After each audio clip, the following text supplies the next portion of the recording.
I'm Rob Skinner, and this is the Rob Skinner Podcast. Today, I'm talking to Dima and Marina Dudnik. They lead the church in Sofia, Bulgaria.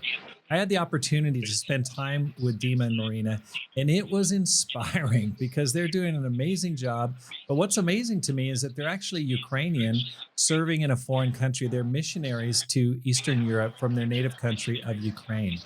And so they have made major sacrifices in serving God, and they're going to share about that today, their love for God, their leadership, and what they're doing today in the kingdom of God. All this and more on the Rob Skinner Podcast.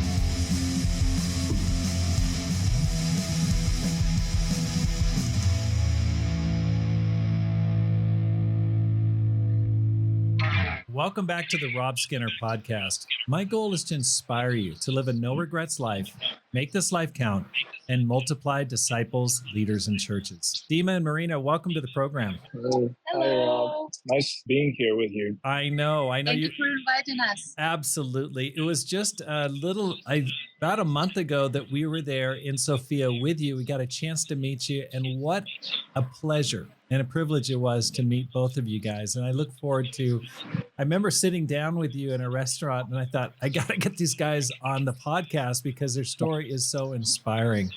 So let me go ahead and start off with a few questions. How'd you two meet? That's a very interesting story.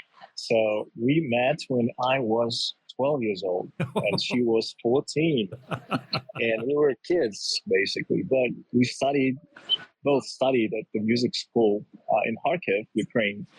And we both studied violin, surprisingly. I was a mediocre player. She was the best that there is, the best in the school. And when I first saw her, I just fell in love right away because she was such a mysterious girl and very talented. So when we were passing one of our exams, we were standing outside the door of the hall. I just thought I needed to approach her, and so I came to her and said, "Hey, how you doing? Are you nervous?" She said, "Yes, a little bit," which later she said that she actually wasn't really nervous because she knew she would get the best mark there is. But yeah, that's how we met. That's how we met. And that, as I said, I fell in love right away, and she did not fall in love with me. Because he was 12. Because I was and 12. I'm 13, Yes, she was 14. It would be weird. Yeah. So I tried to hit on her like once, and then she rejected me hard. Then in a year or so, I tried another time, and she rejected me again. And then in a year, I tried for the third time, and she rejected me again. And in a year, I tried for the fourth time, and she rejected me again. Guess what? So yeah, for about 5 years, I was like trying to date her, but she didn't like me until some point when I grew up. Yes. When I was 17 years old, and she was 19. Yeah, that's when she came to me actually, and she said, "Hey, I love you. I think I love you. I love you, yes." And I was like, okay, good to know. Okay, I got to just interrupt right there. First of all, I got to commend you, Dima, for your patience. I mean, that takes a lot of guts and patience. And then Marina, man, that took you a while to fall in love with him. Yeah, it did. Yeah. Well, we were joking around that I was like Jacob working for Rachel for 7 years. That's right. Yeah, we married like exactly in 7 years. In 7 years. Oh, really? Since the moment we first met. So, okay, so how old were you, and when did you guys get married? When we got married, I was 19 years old, and she was 21. He was almost 20, actually. Almost 20, 1 week yeah. before 20, but he really liked to say that he So he was 19. Yeah. Yes. Okay. So what year was that when you guys got married? 2011. Yeah. 2000. Thank you for remembering the date. Okay. So you guys are coming up on 14 years of marriage. Yes. How old are you guys now? 35. 33. Whoa. That's the year Jesus got crucified, 33. I know. Oops. I have bad feelings about it, but I'm fine. Be careful. Okay. But you guys aren't even in your prime yet. You guys are, I consider your prime when you turn 40. So you guys are just getting warmed up. Oh, okay. Thank you, Rob. That's very nice of you to say this. Absolutely. Because we consider ourselves past our prime, but no, thank you. Not at all. You're just warming up. Now, tell me about your spiritual journey. How did you become disciples? How did that fit into everything? I can start with me being a child, kingdom kid, basically, in a Baptist church. My mom was the one who brought us into this Baptist church, and I was there since I was 10 years old. And when I was 12-ish, 13, they offered me to study some Bible, just to get me to repent. As you know, this is the culmination of the Baptist theology. I'd say is you have to pray the prayer of faith, and then after that you have to be baptized as a sign to the angels and humans. And so they studied the Bible with me and a group of people when I was 13 years old. And I was baptized when I was 13. But to be honest, I never actually understood what discipleship meant or anything, basically. I just felt that Jesus loved me. That's the first time I started feeling this thing. But then when I was growing up, I was studying the Bible myself more, and I was listening to other preachers. And what actually turned me around a little bit was the creationist guy, Kent Holland, who was talking about the creation of the earth in 7 days and young earth. I'm not saying this is the theory I'm holding on right now, but then this would turn me around to actually think, okay, there is God. It's not just a story. And I was about 15 years of age, and that's when I was becoming more and more serious about it. And then that's when that was the time when I started serving in the youth ministry in the Baptist church also, because I felt that I needed to do something for God, because God has done so much for me. And my wife can say a few words about herself. Yeah, till this point, right? Yeah. So my story was started when I was 6 years old, because I was growing up in a pretty atheistic atmosphere and family. No one were believer, and I'm sorry, somehow I didn't quite hear that. Your family grew up in a what? I grew up in the atheistic family. Oh, atheistic. Okay, great. Atheistic, yes. Sorry. And when I was 6 years old, my grandma, I don't know why, but she just said that there is God in the sky and he cares about us. So I really remember this. And she actually not a believer also. So I don't know how it was. It was definitely from God. Maybe she just wanted to support me because it was exactly the time when my mom and dad got divorced. So maybe it was her intention. It makes I remember remember when you told me that story when we sat down. It makes me wonder, like Balaam and his donkey in that story in the Old Testament, how God works through different people and even animals to say what he wants them to say. And not saying that your grandmother's a donkey, but I'm just saying that he has ways of communicating with us. Yes. And for you, even though she wasn't a believer, she spoke the words of God for you. Yes, absolutely. That's really cool. Absolutely. Yeah. So I remember this and I felt very comforted because of this thought, even though I didn't know what it meant actually. So since that period, I started secretly just running to some places where I could find God, and everything what I knew it was Orthodox temples, churches, somewhere in the center of our city. So I was just since 7, I think, mostly. I started secretly to go there, and I didn't understand anything. I didn't know what to do there. I just saw these candles, these pictures, and I felt so good there. Just because like I felt presence of God there, and it was so secure place for me. So I love this for some time. But then with like I was growing and I understood more and more that it's not enough for me. So I was searching some kind of community to talk about God, at least because I didn't have any Bible, anything. And I really wanted to know at least something. So I was trying to be friends with someone from my school who I knew their relatives are believers. So I would come to my best friend and say, "Hey, where your aunt will come?" And she said, like, "Why?" Like, just curious." She would say, like, in a week. I'm like, "Oh, cool." And I was showing up, like, "Hey, can I come over?"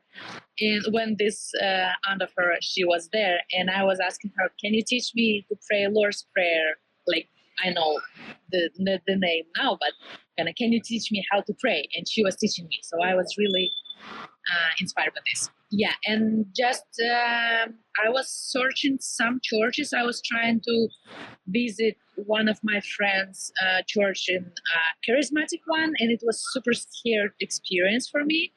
So I didn't want to go there anymore. And then we're on the time when I'm in the musical school, and I have my very best friend Nadia Kola. She's now Kola. She was leading with her husband Istanbul church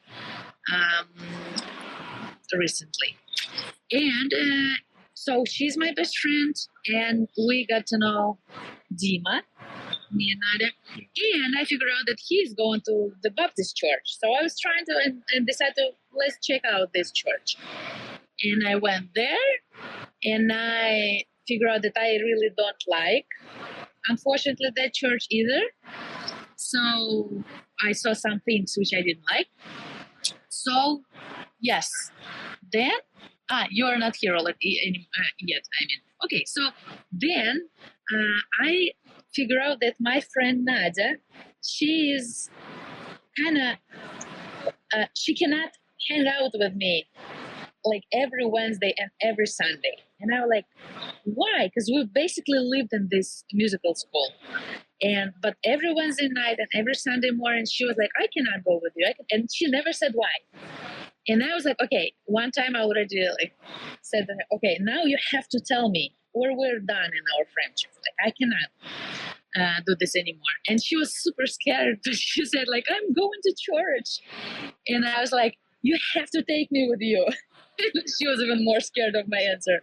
So we went to the worship rehearsal because we were musicians. She's playing piano.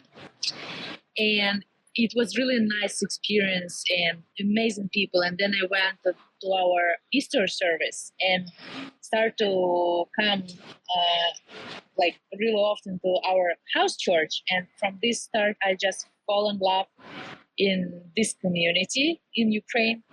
And I saw the real Christianity. I saw the real faith, real people, real struggles. And I really saw Jesus in that church. And I really wanted to just be there forever. Right. So that's when I pop into the story, actually. Because there were 3 of us. We were 3 friends, yes. 3 musketeers, or two musketeeresses and 1 musketeer, let's say. So, yeah, we were all friends, and I knew that they were going to this other church, and I was in my Baptist church, and I was starting to lead this youth ministry by that time. And I was trying to convince her to actually stop going to this cult, because I thought that, Harkin Church of Christ was a horrible, horrible place, and especially because my pastor in my Baptist church told me so. He said, these are terrible people. They just baptize people, and they don't even care what's inside of them and what's inside, what they believe. They just try to baptize as many as they can. Like, okay, this is a cult. So she started learning more about the Bible and about God from the Bible. And I thought I knew the Bible really well. So since we were friends, we were actually fighting each other hard on the phone. Every day. Yeah, we were sitting for hours, but we didn't have mobile phones at that time. They were like wired phones, so we were holding the line for our families for like 2-3 hours every evening with the Bibles in our hands, screaming at each other, trying to prove that I was trying to prove that she's wrong and their doctrine is false, and she was trying to respond and prove that my doctrine is wrong. So, anyways, she wanted to get baptized. When she was 17, she already wanted to be baptized. And I can say this part. Okay. So Sure. when I was going to our church from 14 years old till 17, and never studied Bible like for myself. I mean, like with someone to get baptized. It was weird times. No one actually suggested me for 3 years to do this, even though I was like present in everything in church.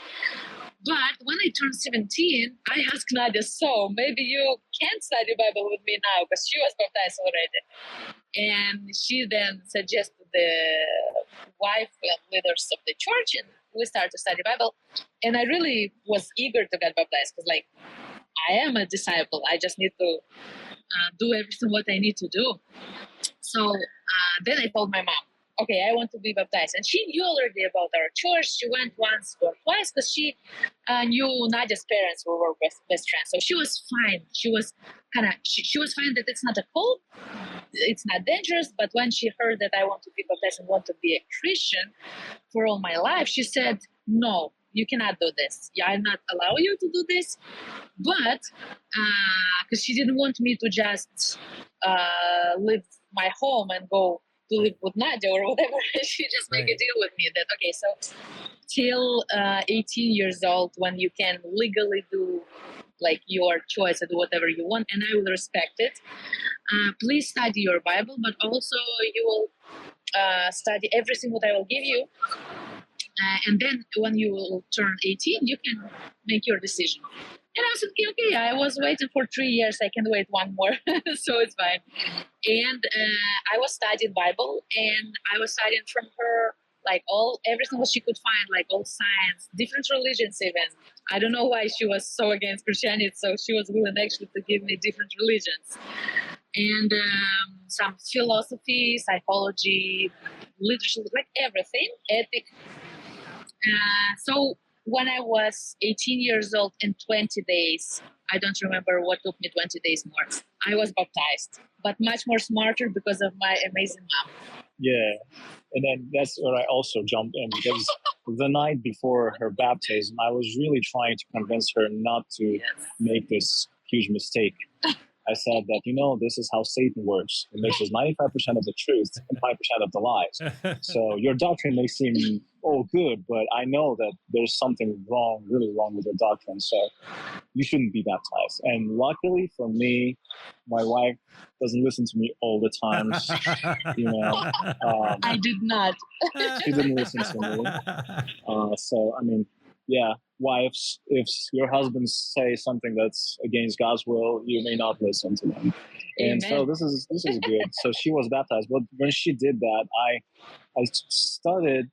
I mean, I was interested to actually check out myself what the church is, and so I started. I came for the first time for one midweek, and I didn't know what to expect, because I thought maybe they speak tongues, maybe whatever. So I sat in the back row and I asked Nadia, our friend who's a Kingdom kid, I asked, hey Nadia, so do you guys speak any like tongues, languages? And I really liked her answer. She said, I don't know. Let me ask my dad. So I was certain it was some kind of, cult with tongues and stuff.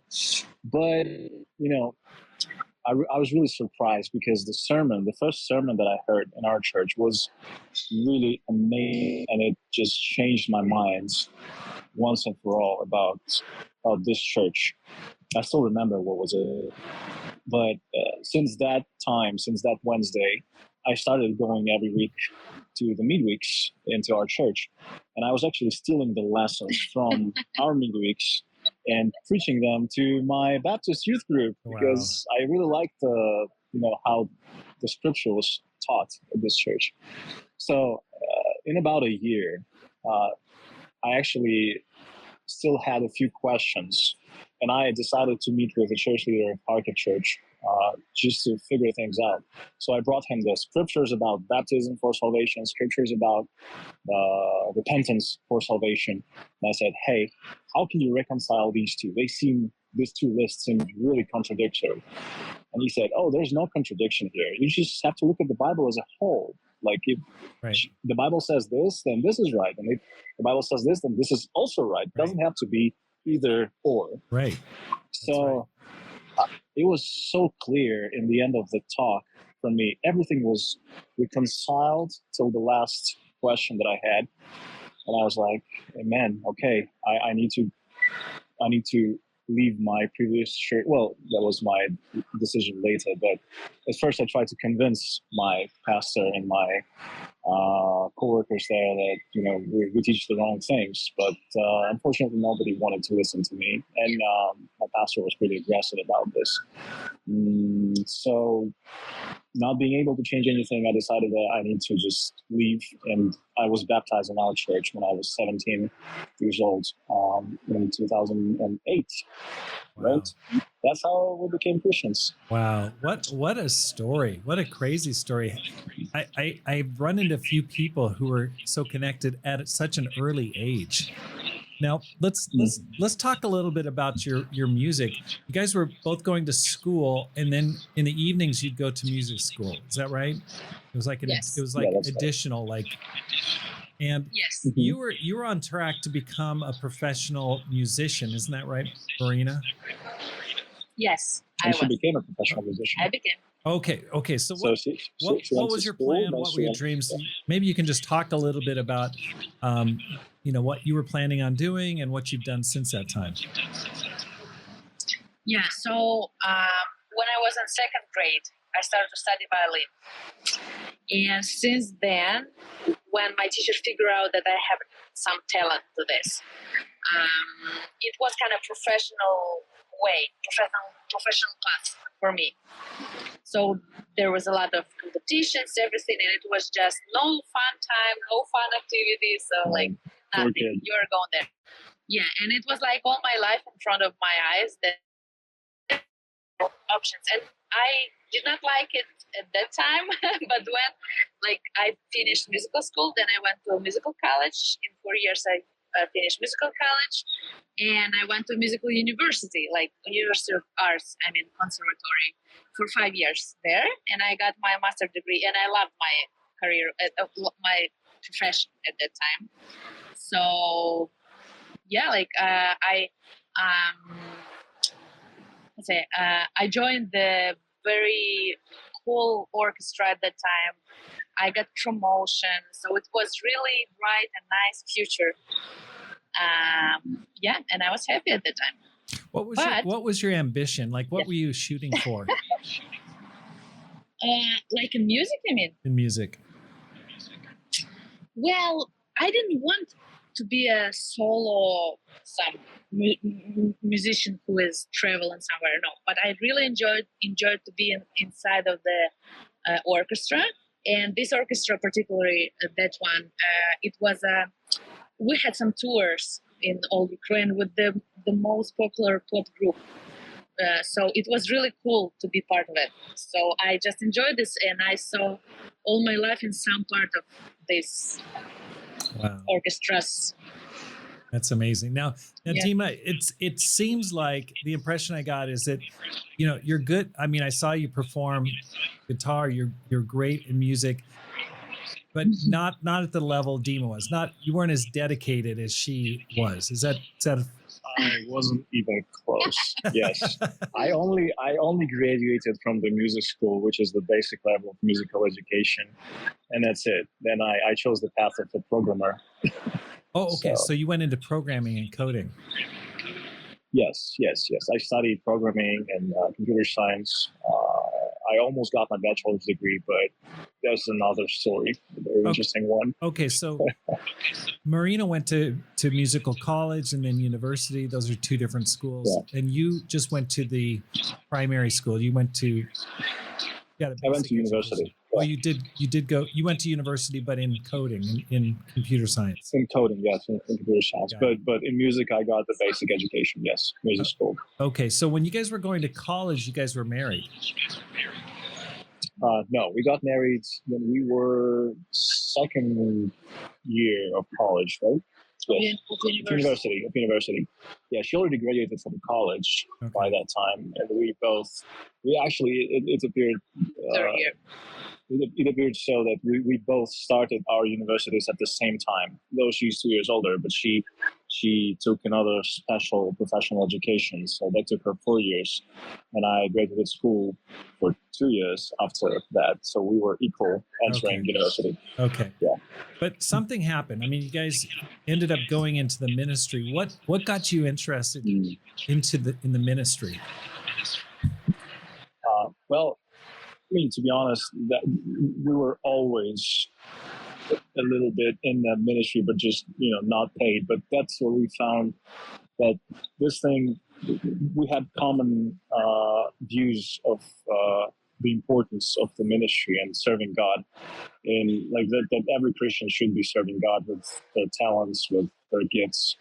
And so when I was baptized, almost immediately we started leading this youth group in our church in Kharkiv, and we also were in the worship ministry there. So, yeah, we were taking care. There was a small group, about 12 people, 12 teens and campus guys, and it just got acted powerfully through this group. And I think we had like 6 of them became Christians for 1 or 2 years when we were there.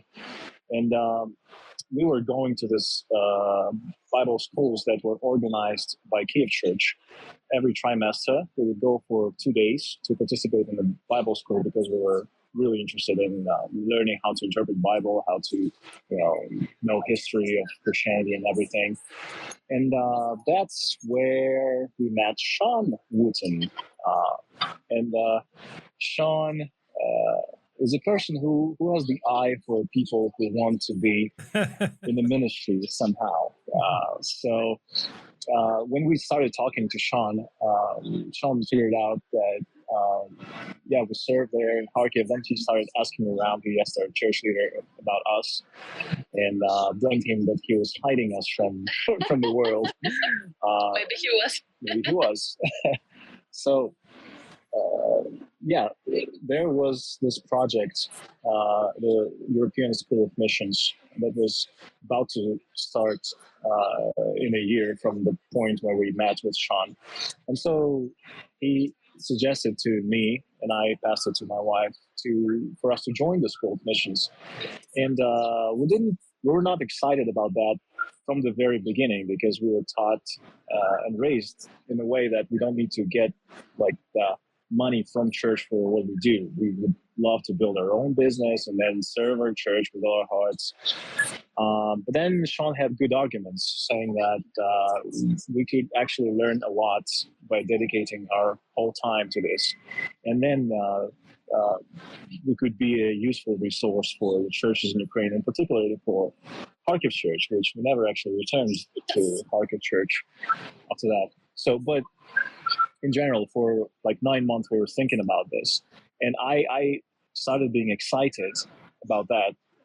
But it was easier for me because I didn't have any career in front of my eyes, let's say.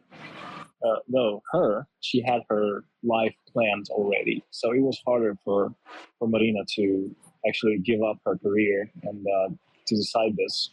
But if you want to share what happened. Okay, let me interrupt you real quick here. So for the sake of those who are not familiar with Ukraine, where is Kharkiv located? Kharkiv is on the eastern border with Russia, near Belgorod. Okay, so is that currently in the Ukraine still, or is it Russian territory? Yes. No. It's still in Ukraine. It's being heavily bombed, though, all the time. And do you have family there?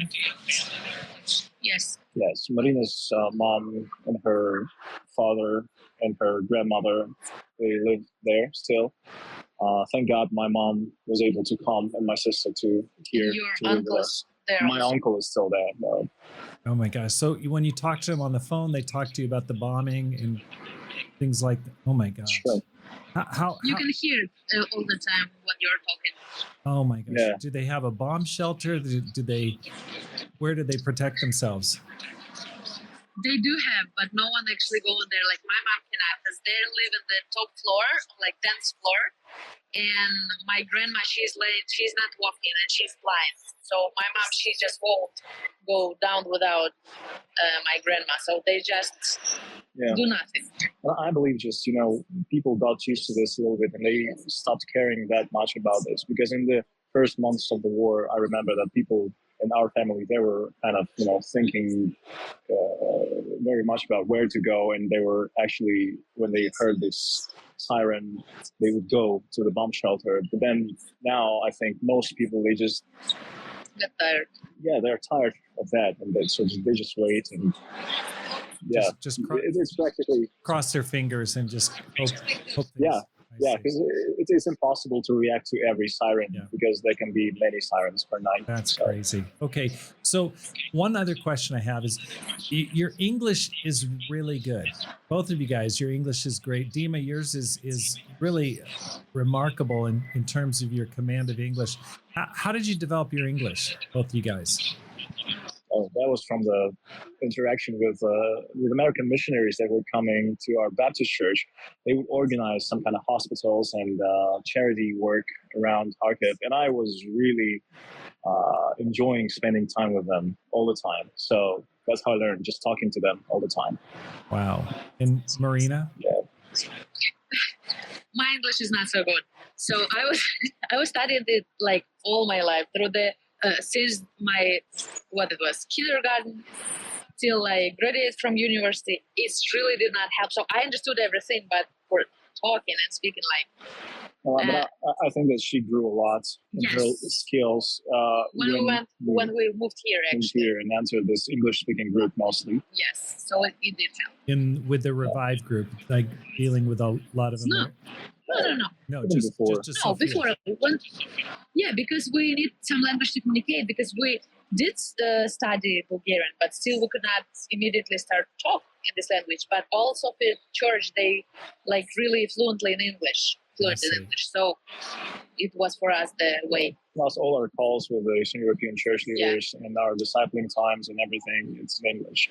So she had to grow fast. Yes. Yeah. It's always I had no choice. It's always amazing to me. Okay, so sorry for the interruption, but let's go back. You had kind of crossroads that you were facing, like ministry, music career. Tell me about that. Yeah, so Dima was super excited about this opportunity, and he was trying to convince me. He was like, listen, it's so cool. It's actually our dream can come true, because we did have this dream, and we do have still, that we would just go and churches, like Gordon Ferguson. It was my picture in front of my eyes, just go in the churches, support them, do some ministry, and just go somewhere else. But I was excited about this. I always wanted to come back to some ministry, spiritual talk, something from my university and job. But what it meant for me is stop forever my career. Because if you're a professional musician, if you step out, you never ever can come back. So you can become again a teacher in music school or something like this, but it wasn't what I wanted to do. And I felt like I would just lose everything what I already earned, what I already did in my life, and all these efforts which all of us put and sacrifices which I had and did, and my mom, all my family, it would be for nothing. So for me, and I love this. I love my orchestra and traveling and everything.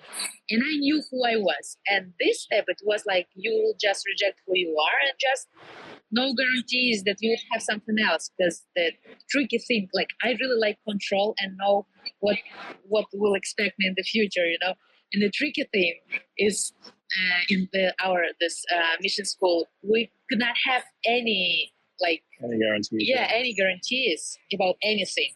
We'll continue this or whatever, any.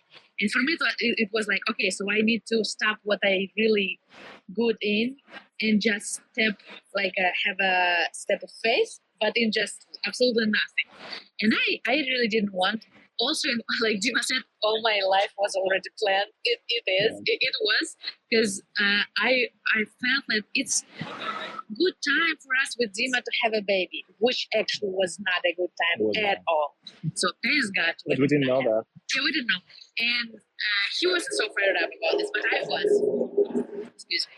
So, and obviously, if you are entering this kind of mission school, you cannot have a baby till you're there. So kind of it was a condition. So for me, it was like a lot, and career and not having baby for 3 years. So I was really in the mess feelings, but we had some time, like a trip, like a discipline time with our disciples, leaders of the Catholic Church, in their sleepover there. So I was sharing all these feelings, and then we decided, okay, just go and pray, and we'll talk tomorrow. When I was in to God, I was counting all of this, my questions and concerns to Him, and like, okay, God, so I really trust. If you want me to go there, I will go. But you need to do something with all of this, what I just said to you. So it's up to you, God. And I felt like mess, really. And in the morning when I woke up, it was just complete peace, So I felt like I was asking myself the same questions which I asked God yesterday. And I had answer on every question. And so peaceful and obvious, like it was so simple answers and with complete peace. And I went with like this, like lost. And they asked, so what do you think? I'm like, I think I'm going. And like, what? And like, yeah, God just changed completely my heart, not just my mind. So there's no reason for me not to go. Wow. Okay. So it was a decision, like if you go and do this ministry training program, you're going to have to let go of your musical career. Okay. What year was that? When did you make that decision? 2013. Yeah. Okay. So 12 years ago. Okay. So knowing what you know now, would you make the same decision today? I would maybe a little bit made some changes in order to really start my career, but I would. Wow. Okay. That must have been so hard. Tell me a little bit about that. I mean, it must have been, you poured your whole life into music. You're 23. You're coming into your own, and you give that up to serve God. I mean, how did you reconcile that? How did you work through that? Well, in the beginning, I didn't have to work with this at all. Because when we just went to mission school, start to live this way, I felt like I'm in a fairy tale. I'm just in heaven. Because it was exactly what I didn't know, that I was dreaming about something like this. Yeah. So it's like all your time, you're doing something for God. And like first time, it was so inspiring. So like a lot of inspiration from outside, from inside. And you see these changes. And I was like, oh my gosh, it's just the perfect life ever. And just ever, and also you have money for this. I would do this for free, and I did it for free. But I mean, like, it was just amazing. But then we know that there's time when it's so cool, and there is some challenging time. And when like these challenges appeared, I was feeling like a little bit discouraged, so something like this. And when I heard, so people around me, they were trying to kind of fire up me because they know that I'm a musician. They were suggesting me, hey, let's go and listen some orchestra, some symphony or something. And it was kind of a good idea, but every time I felt like some pain inside, And once, but I couldn't understand completely why I feel this way, because I was so happy to give this up, So once Lena Wooten, she told me, hey, you know that this orchestra of yours, where you start to work, they actually come into Kyiv, and they will have this performance. Do you want to go? Maybe you will see your friends from there. And I already knew that it's a bad idea, but because I didn't have any kind of good arguments why, I like, okay, let's go. And after that, I figured out that never ever I will go to listen to some orchestra or some violin players, because it's then I figure out that it's actually something where there's no closure. I like I said, I would do the same choice. So every time I'm not regret what I did, absolutely not. But at the same time, I felt that I lost my part of me, and I had some hard times to even to find myself, like, who am I now? Yeah. Because when we were studying mission school, it was like pretty much understandable who you are. But when we graduated and went on the ministry by ourselves, then like you're serving in between two people who are professionals in something. And I know that I used to be professional in something, but is there a profession like a missionary or a leader of the church? So it was kind of hard work. Wow. What it inspires me. It must have been, you must have had some feelings, Dima. Just that's a strong call to call your wife to make that kind of sacrifice. I mean, that must have been, challenging for you as well. Well, I couldn't fully understand her though, to be honest. But I felt like that's the life for God, and I was very idealistic at that point. So I thought that nothing is worth just rejecting this life for God. Yeah. So yeah, but I mean, now when I think back about this, and I understand that this could have been something more, maybe, and this could have been, I can say that, when you look in retrospect to your life, I think all people do that. We think, oh, we could change this and this and this and this and that. But in the end of the day, what we have is what we have right now. We cannot change our past. So I prefer not to think about it. Yeah, well, I think it's inspiring. It's like the woman who poured the perfume, the nard, on Jesus's feet, and Jesus said, they criticized her, and they said, why is she doing that? She could have that's like a year's wages. We could have given that to the poor. And Jesus said, why are you criticizing her? She's done a beautiful thing for me, and what she's done will be remembered. And it's like you've given a great gift to Jesus, and that's really very inspiring. I'm sure that while some people may go, why'd you do that? I'm sure Jesus is saying, she's done a beautiful thing for me. And what a great gift you've given him. You really gave something that's very precious to you and gave it to him. So that story really inspires me, really touches me. So thank you for sharing that. Okay, so you guys were in Kharkiv, pardon the pronunciation. Then you're in Kiev training.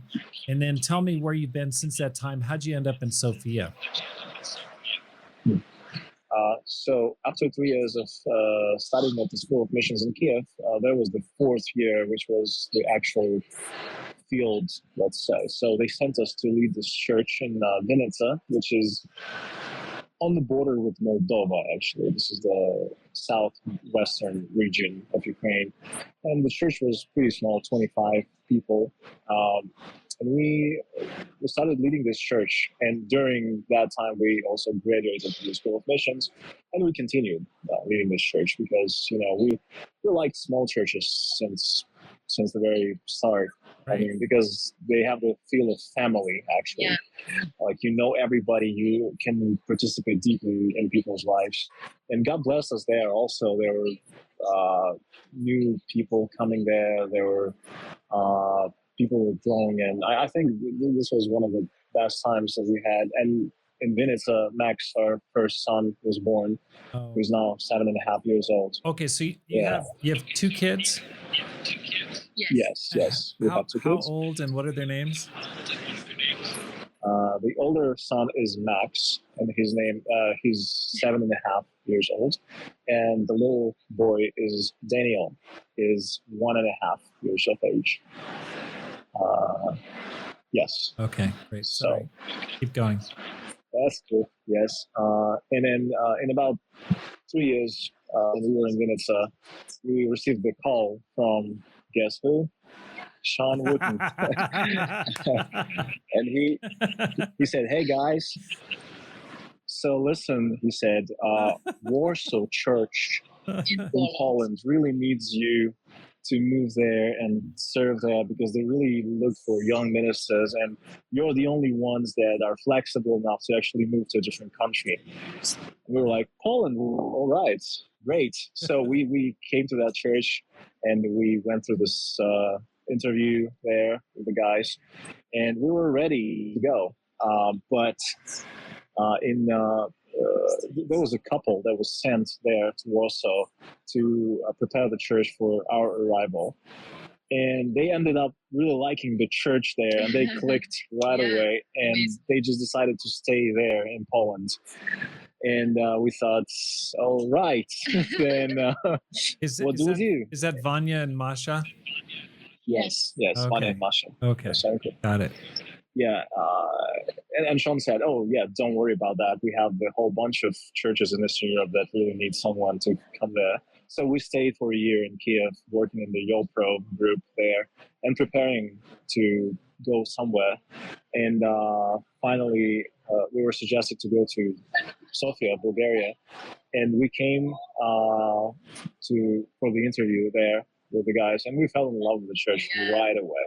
They all were so nice, so pleasant to talk to, and we felt that we could become good friends. And then we later realized that they all voted for us coming there, like 100%. So there was love at first sight. Yeah, and in another half a year after preparing all the documents, we moved here, and it was 5 years ago. It was February 2020. Right before COVID. Okay, so it was before COVID. It was before the war. You guys came down here, and so you spent 5 years now in Sofia. You speak Bulgarian, I'm assuming? Yes. Yes. Languages are somewhat related or not related to Ukrainian and Russian? Yeah, Ukrainian, Russian, Bulgarian, as well as some other languages like Polish and Czech, and they all are Slavic languages. They are different fairly, but if you speak, that's my conviction, if you speak 3 of the Slavic languages, you can speak them all, basically, because they have so many, you can learn them all, not speak, but understandably. They have so many intersections in the structures. So, it was easier for us to learn Bulgarian than it would be to just learn some random different language. And the reading, the written language is similar? Yeah, it's Cyrillic. It's the only country in the European Union that kept their alphabet, I think, except Greece and Bulgaria. They kept their own alphabet. I see. So they don't have a Latin alphabet or Roman they don't. Okay, got it. Yes. All right. So tell me about how it's gone in Sofia. Give me the highs and the lows of the past 5 years. Well, throughout the last 5 years, the times were hard in the world. Some crises happened. Well, first of all, when we moved here, COVID started, and everything was locked. And like everybody were sitting at home, and we had hard times figuring out with the church how do we go on. So we did some services online for some time, but then they released this law that would allow groups of 15 people together, and which is great because we were 15 people there, so we could gather at the church. Thank God. And then we had different opinions about like vaccination, non-vaccination, and masks, and so we had to maneuver in between all those opinions and still stay focused on Christ and his word. And then there was one person in this church who actually was the official head of the church, and he was really the heart of the church. His name was Kiki. Well, Kirill, but he called himself Kiki. And he suddenly died really fast of cancer. He had AML, which progressed, and for 2 months, he just died for 2 months after he found out his diagnosis. So it was a huge hit for the whole church and for us personally, because we have become really good friends with him, and he really was the glue of the church that would bound people together on the heart of the church. So yeah, we were all sad, and this was a challenging time after that to go through this all also together and to not lose this unity. And then the war started 3 years ago, and this was also a huge hit for us personally. So we had to reconcile with this at some point. So I think we started very cheerfully to be in this church, and with the burden of all these crises that were happening, we kind of lost a little bit of this fire and of this faith that we had initially. And that is why we actually invited this Revive team to come to Sofia, because we understood that we really needed some support from a group of fired up people that would come and just revive this church. And we're happy to say that it is happening right now. And it's been great being with the Revive team for the last 6 months. Yeah, these guys are amazing. They're so full of faith. I know. Yeah. It was so encouraging to You were be there. in the environment. I was like, wow, it's a fired up crew. But you guys are also fired up, so that's great.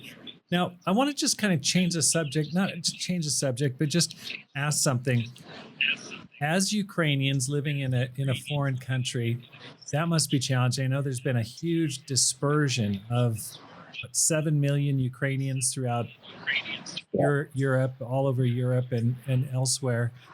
One of the nights I was there, we went out to a concert with Shawn and Lena, and I was talking to the taxi driver, and I said, "Hey, how are things going here? How have you seen Bulgaria change? Sofia, is there an increase in foreigners?" He said, like, "No, not really." I said, you see more Ukrainians here?" He goes, "Ukrainians, I don't like them." And he started, all of a sudden his total demeanor changed. He was swearing, and I'm like, whoa, this guy's, he hates Ukrainians. And I'm just wondering, okay, what's your experience as a Ukrainian in Bulgaria? Are you experiencing discrimination? What's going on there?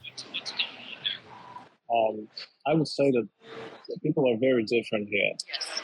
Since like in Europe in general, I think Bulgaria is the most pro-Russian country in the way that they have their deep connections with the Russian Empire, basically, because the King Nicholas II, if I get it right, he freed Bulgaria from the Ottoman Empire's yoke.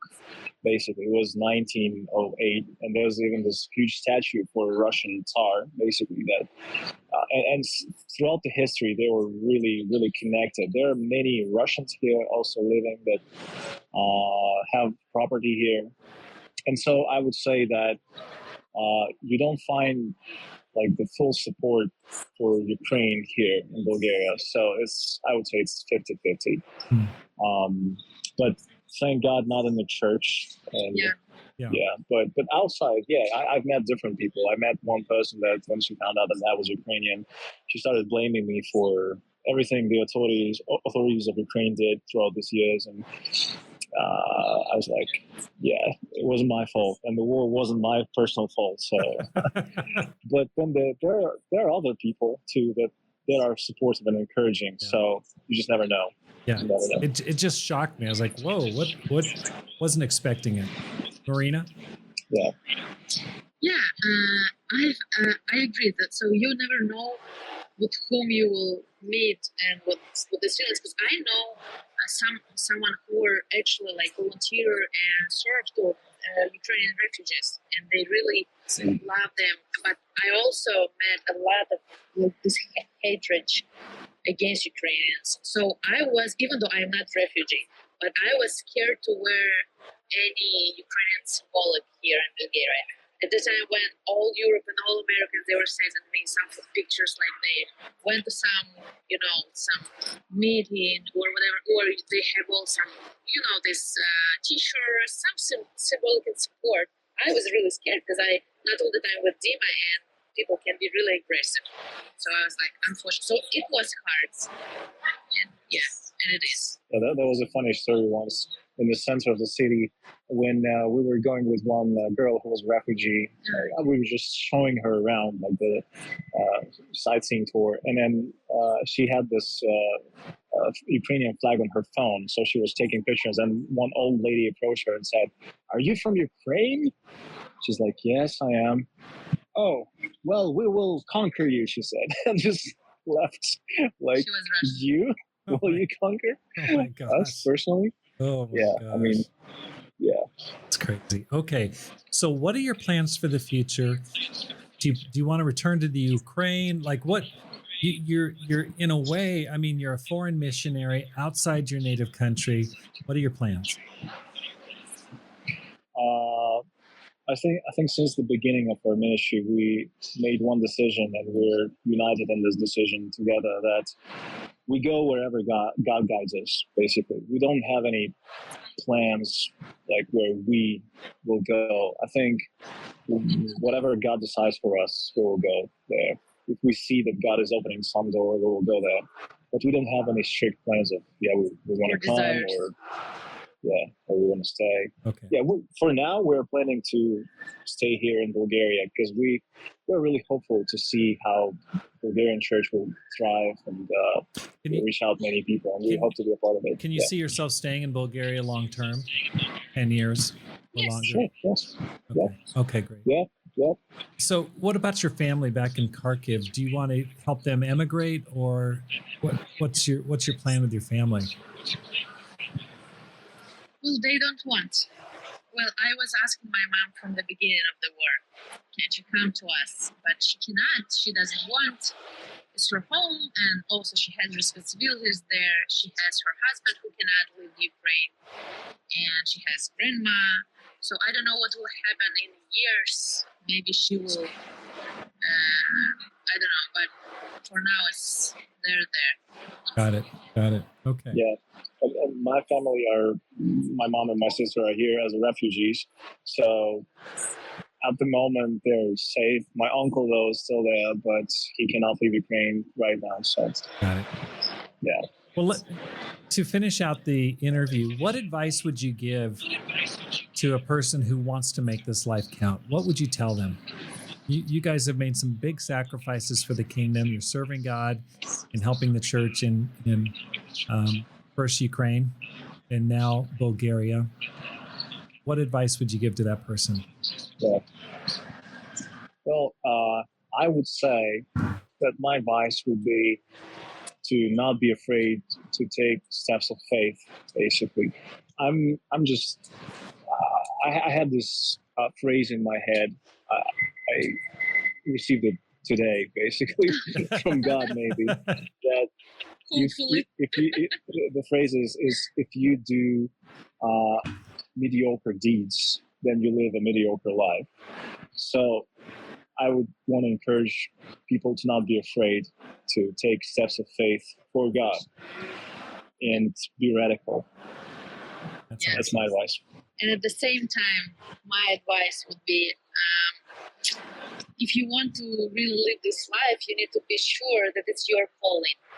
Like I was sure, and Dima. Because if you are sure that it's your calling, like that God really wants you to go and you fired up about this, you really want to live this life, and it's your dream, like all your life, then you can go through these challenges, which for sure will come. Because you know that this is your place to be. Right. But if you are not sure, you better be sure. Yes, you better be sure. That's right. That's right. You have to make your own sacrifices. You have to consciously decide what you want to give up and serve God. It's really inspiring. Your lives are very encouraging. Thank you for your kindness to me when I was in Bulgaria with Pam. We had such a wonderful time with you guys. And you guys are just, again, you guys are, you're not even in your prime. You just started. You got another 5 years or so. So you have plenty of time to get ready for the best part of your life coming up. I think I saw online that Sylvia got baptized. Is that right?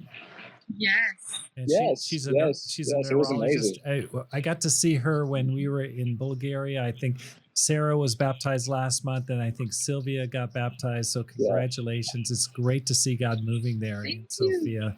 I was so impressed. Yes, we're happy. It's a beautiful city.